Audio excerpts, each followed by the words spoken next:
শুভ সন্ধ্যা বন্ধুরা। আজ হলো 23 আগস্ট, 6 ভাদ্র, শনিবার। আজকের সন্ধ্যার বিশেষ বিশেষ খবরগুলি হলো: জমিয়ত উলামায়ে হিন্দকে আমি আনুষ্ঠানিকভাবে বুড়ো আঙ্গুল দেখালাম। আমি সুযোগ পেলে মাদানিকেও বাংলাদেশে পাঠাবো। আমি কাউকে কেয়ার করি না, বললেন মুখ্যমন্ত্রী হিমন্ত বিশ্ব শর্মা।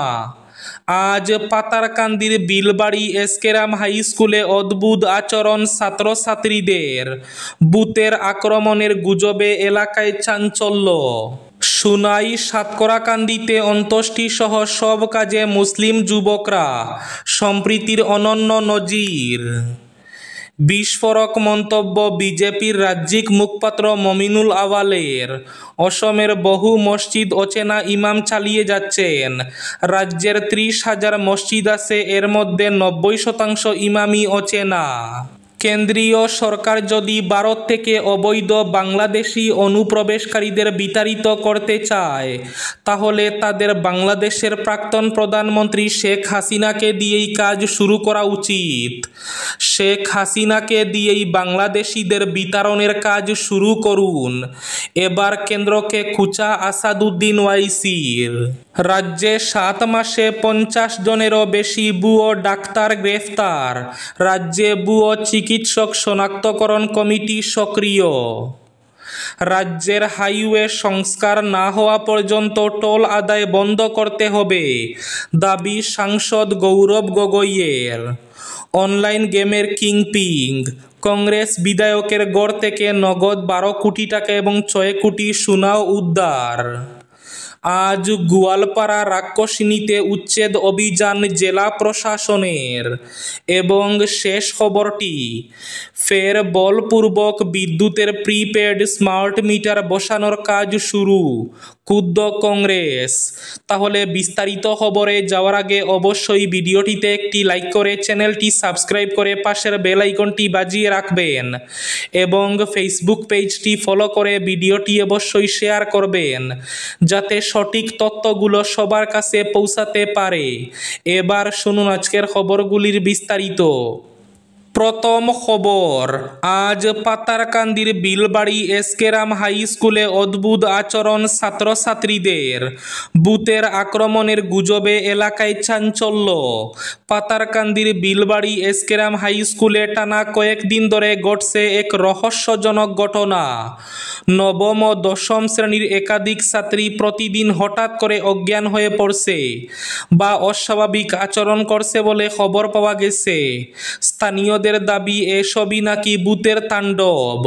ঘটনায় স্কুলের শিক্ষক শিক্ষার্থী থেকে শুরু করে অভিভাবকরাও চরম আতঙ্কে। চিকিৎসক মহল থেকে জানানো হয়েছে, এ ধরনের ঘটনা সাধারণত মাস হিস্টেরিয়া বা গুজব সৃষ্টি মানসিক প্রভাবের কারণে হতে পারে। জমিয়ত উলামায়ে হিন্দকে আমি আনুষ্ঠানিকভাবে বুড়ো আঙ্গুল দেখালাম। আমি পারলে মাদানিকেও বাংলাদেশে পাঠিয়ে দেব। আমি কাউকে কেয়ার করি না, বললেন মুখ্যমন্ত্রী হিমন্ত বিশ্ব শর্মা।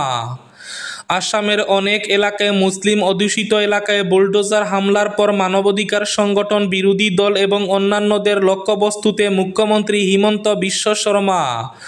সম্প্রতি জমিয়ত উলামায়ে হিন্দ রাষ্ট্রপতি এবং সুপ্রিম কোর্টের কাছে বিষয়টি নিয়ে মুখ্যমন্ত্রী হিমন্ত বিশ্ব শর্মার বিরুদ্ধে ব্যবস্থা নেওয়ার দাবি জানিয়েছে। জমিয়ত উলামায়ে হিন্দের এই দাবিতে ক্ষুব্ধ হয়ে পড়েন মুখ্যমন্ত্রী হিমন্ত বিশ্ব শর্মা। আজ মুখ্যমন্ত্রী বলেন, আসামের মুখ্যমন্ত্রী কোনো বহিরাগতদের দ্বারা নির্বাচিত হন না, বরং আসামের জনগণ দ্বারা নির্বাচিত হন। এই সময় মুখ্যমন্ত্রী হিমন্ত বিশ্ব শর্মা জমিয়ত উলামায়ে হিন্দকে কংগ্রেসের বি দল বলে অভিহিত করেন। আবারও গণমাধ্যমের সামনে তাদের প্রতীকীভাবে উপেক্ষা করেন। মুখ্যমন্ত্রী হিমন্ত বিশ্ব শর্মা জমিয়তে উলামায়ে হিন্দকে লক্ষ্য করে বলেন, বহিরাগত চাপ বা হুমকি দিয়ে কেউ আসামের মুখ্যমন্ত্রীকে অপসারণ করতে পারে না। জমিয়তে উলামায়ে হিন্দের প্রধানকে লক্ষ্য করে তিনি বলেন, মাদানি আসামের মুখ্যমন্ত্রীকে পদত্যাগ করতে বলতে পারেন না, বরং কেবল আসামের জনগণই এটি সিদ্ধান্ত নিতে পারে। মুখ্যমন্ত্রী হুমকি দিয়ে বলেন, যদি সুযোগ পান তাহলে তিনি মাদানিকেও বাংলাদেশে পাঠিয়ে দেবেন। গোয়ালপাড়া শহরের উপকণ্ঠ অঞ্চলের হাজিলাবিল রাজস্ব গ্রামে উচ্ছেদ অভিযানের চাঞ্চল্য থামতে না থামতেই আজ শনিবার আবারও গোয়ালপাড়া জেলা প্রশাসন উচ্ছেদ অভিযান চালালো। মাটিয়া রাজস্ব চক্রের অন্তর্গত রাক্ষসিনীতে সকাল থেকে চলতে থাকে উচ্ছেদ অভিযান। জেলা প্রশাসনের বুলডোজার একের পর এক ভেঙে চুরমার করে দোকানপাট। গোয়ালপাড়া জেলা প্রশাসন রাক্ষসিনী সংরক্ষিত বনাঞ্চলের আশেপাশে সরকারি জমিতে 10টিরও বেশি বুলডোজার দিয়ে প্রায় শতাধিক দোকান উচ্ছেদ করে। ফরেস্ট গেটের রাস্তার পশ্চিম দিকের দোকানগুলোতে চলে এই উচ্ছেদ অভিযান। ইতিমধ্যে অনেক দোকানদার নিজের দোকান ভেঙে নিয়ে গেছে। অন্যদিকে জেলা প্রশাসনের এই উচ্ছেদ অভিযানকে অমানবিক বলে আখ্যা দিয়ে গোয়ালপাড়া জেলা ছাত্র মুক্তি সংগ্রাম সমিতির কেন্দ্রীয় কার্যকরী সভাপতি জাকির হোসেন বলেন, কোনো ধরনের লিখিত নোটিশ না দিয়েই জেলা প্রশাসন হিটলারি কায়দায় মুখ্যমন্ত্রীর গোলামি করার জন্য এই উচ্ছেদ চালাচ্ছে। তিনি আরও বলেন, যদি আমরা প্রস্তাবিত সংরক্ষিত বনাঞ্চলে বসবাস করে থাকি তবে সরকার আমাদের পুনর্বাসনের ব্যবস্থা করে দিক। বাংলাদেশের প্রাক্তন প্রধানমন্ত্রী শেখ হাসিনাকে দিয়েই বাংলাদেশিদের বিতরণের কাজ শুরু করুন। এবার কেন্দ্রকে খোঁচা আসাদুদ্দিন ওয়াইসির। বাংলাদেশের ক্ষমতাচ্যুত প্রধানমন্ত্রী শেখ হাসিনাকে ভারতে আশ্রয় দেওয়ার সিদ্ধান্ত নিয়ে প্রশ্ন তুললেন আসাদুদ্দিন ওয়াইসি। মজলিসি ইত্তেহাদুল মুসলিমিনের প্রধান তথা হায়দ্রাবাদের সাংসদ বলেন, কেন্দ্রীয় সরকার যদি ভারত থেকে অবৈধ বাংলাদেশি অনুপ্রবেশকারীদের বিতাড়িত করতে চায় তাহলে তাদের পদচ্যুত প্রাক্তন প্রধানমন্ত্রী শেখ হাসিনাকে দিয়েই সে কাজ শুরু করা উচিত। কোটা সংস্কার আন্দোলন এবং তার পরবর্তী বৈষম্য বিরোধী ছাত্র আন্দোলনের জেরে গত বছরের 5 আগস্ট বাংলাদেশে আওয়ামী লীগ সরকারের পতন হয়েছিল। প্রধানমন্ত্রী পদে ইস্তফা দিয়ে বাংলাদেশ ছেড়ে ভারতে চলে এসেছিলেন হাসিনা। সেই থেকে ভারতেই রয়েছেন তিনি। ইন্ডিয়ান এক্সপ্রেসকে দেওয়া সাক্ষাৎকারে প্রধানমন্ত্রী নরেন্দ্র মোদীর সরকারের উদ্দেশ্যে ওয়াইসির প্রশ্ন, কেন আমরা হাসিনাকে এ দেশে আশ্রয় দিয়েছি? তিনিও তো একজন বাংলাদেশি। এবার বিস্ফোরক মন্তব্য বিজেপির রাজ্যিক মুখপাত্র মমিনুল আওয়ালের। রাজ্যের বহু মসজিদে অচেনা ইমাম রয়েছেন। অসমের বহু মসজিদ অচেনা ইমাম চালিয়ে যাচ্ছেন। রাজ্যের 30,000 মসজিদ রয়েছে, এর মধ্যে 90% ইমামই অচেনা। বিজেপির রাজ্যিক মুখপাত্র মমিনুল আওয়ালের এই বিস্ফোরক মন্তব্য। সাতকরাকান্দিতে অন্ত্যেষ্টি সহ সব কাজে মুসলিম যুবকরা সম্প্রীতির অনন্য নজির। সুনাইর সাতকরাকান্দি প্রথম খণ্ডে অবস্থিত একমাত্র হিন্দু পরিবারের এক বৃদ্ধার অন্ত্যেষ্টিক্রিয়া সহ সব কাজে সহযোগিতার হাত বাড়িয়ে দিয়ে গ্রামের মুসলিম যুবকরা প্রমাণ করে দিয়েছেন বিভেদের মাঝে মিলন মহান। জানা গেছে, প্রাচীনকালে গ্রামে দাস সম্প্রদায়ের একটি হিন্দু পাড়া ছিল। কালের বিবর্তনে পাড়ার সনাতনধর্মী পরিবারগুলোকে একে একে জায়গা জমি বাড়িঘর বিক্রি করে অন্যত্র চলে গিয়েছেন। সর্বশেষে একমাত্র ননীকুমার দাস তার পরিবার পরিজন নিয়ে সুখে স্বচ্ছন্দে বসবাস করে আসছেন। একমাত্র সনাতন পরিবার হলেও হিন্দু ধর্মীয় আচার অনুষ্ঠান পূজা পার্বণ কীর্তন বিবাহ করে আসছেন। আর আশেপাশের মুসলিম পরিবার গ্রামের জনগণ তাতে বাধা না দিয়ে উপভোগ করে আসছেন। কয়েক বছর আগে ননীকুমার দাস না ফেরার দেশে চলে গেছেন। স্ত্রী সজনীবালা দাস 3 পুত্র পুত্রবধূ নাতি নাতনি নিয়ে সুখে শান্তিতে বসবাস করে আসছেন। গ্রামে একমাত্র তফসিলি পরিবার হিসাবে সর্বাগ্রে তারা সরকারি সুযোগ সুবিধা বুক করছেন। বৃহস্পতিবার রাতে বৃদ্ধা সজনীবালা শেষ নিঃশ্বাস ত্যাগ করেন। মৃত্যুর খবর পেয়ে আত্মীয় স্বজনরা ছুটে আসেন। আত্মীয়দের পাশাপাশি পাড়ার মুসলিম যুবকরা কাজে হাত লাগান। শেষকৃত্যে প্রয়োজনীয় বাঁশ, জ্বালানি কাঠ সহ যাবতীয় ব্যবস্থা করেন গ্রামের মুসলিম যুবকরা। শুক্রবার বরাক নদীর তীরে অস্থায়ী চিতা তৈরি করেন তারা। এরপর মৃতদেহের অন্তিম যাত্রায় সামিল হয়ে সামাজিক দায়িত্ব এবং কর্তব্য পালন করেন মুসলিম যুবকরা। রাজ্যের হাইওয়ে সংস্কার না হওয়া পর্যন্ত টোল আদায় বন্ধ করতে হবে, দাবি সাংসদ গৌরব গগৈর।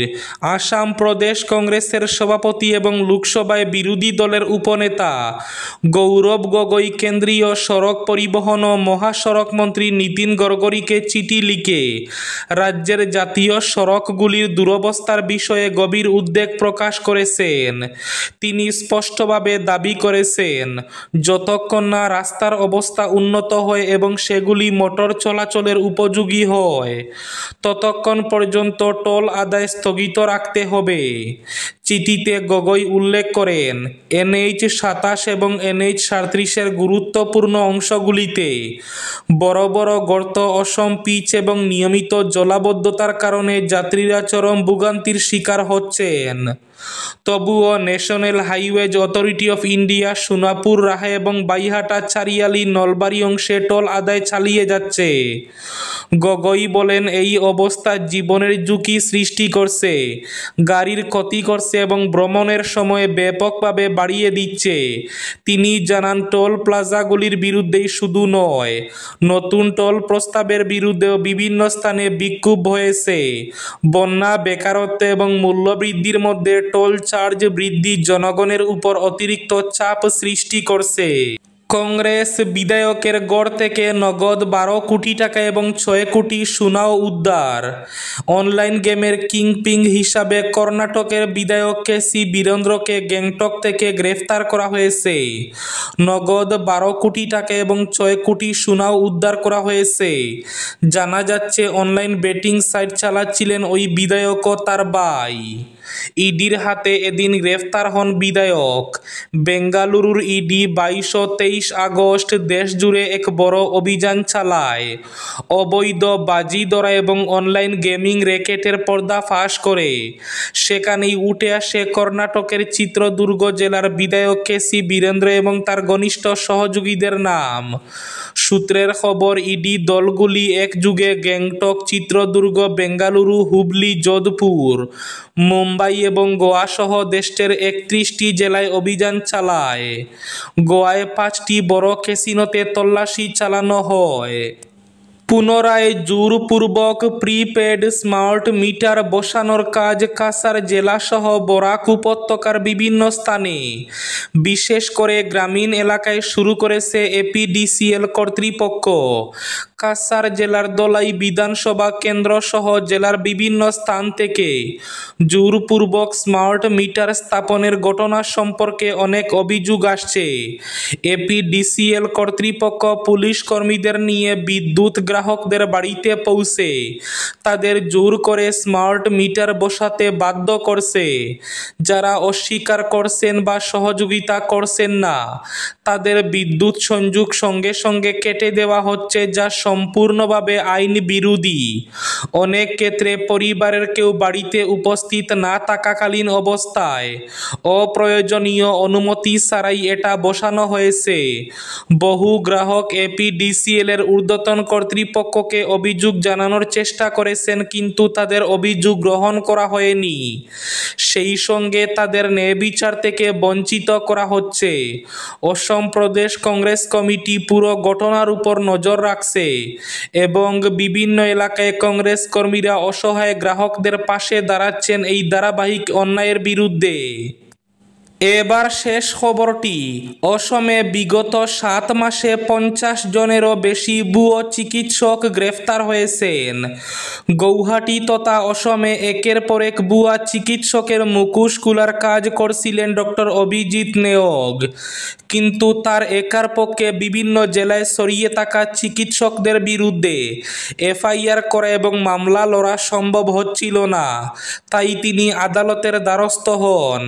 এরপরে রাজ্য পুলিশ ও স্বাস্থ্য দফতরের হাত মিলিয়ে অভিজিৎ নেওগকে মাথায় রেখে রাজ্যে প্রথমবার ভুয়ো চিকিৎসক শনাক্তকরণ কমিটি তৈরি করা হয়। প্রতিটি জেলায় পুলিশের সাহায্যে শুরু হয় নকল ডিগ্রি ব্যবহার করে প্র্যাকটিস চালানো ডাক্তারদের ধরা পড়লে CID-তে 0 FIR করে তদন্ত শুরু করা হচ্ছে। এই ছিল আজকের সন্ধ্যার বিশেষ খবরগুলি। ভিডিওটি অবশ্যই লাইক করে শেয়ার করে দেবেন।